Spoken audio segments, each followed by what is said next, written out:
All right, everyone, special announcement to my fellow grower friends that are in Australia and New Zealand. An announcement to share that I'm a part of a new alliance with somebody that perhaps you know, James from ActiveVista.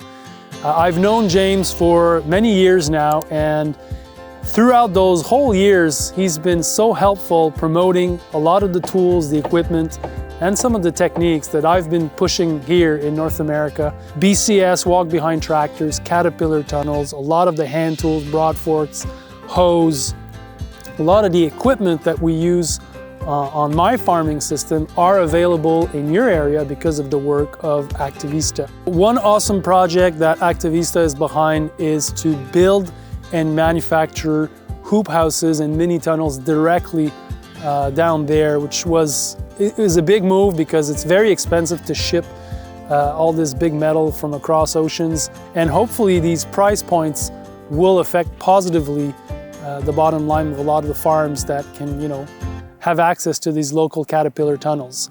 Another really cool thing about ActiveVista, besides the fact that they have like 2,000 growers in their network, is that they can offer some consulting, so to help growers down there. So that's really cool. I'm really happy to be part of a partnership with them. We're going to be doing educational content together. And the goal of all of this is to share knowledge, share insights about how to grow more veggies on small pieces of land so that farms can just have a better bottom line. Really excited to have this new partnership, and a really big fan of ActiveVista and what they're doing down there. You guys are lucky to have them. Appreciate it. JM out.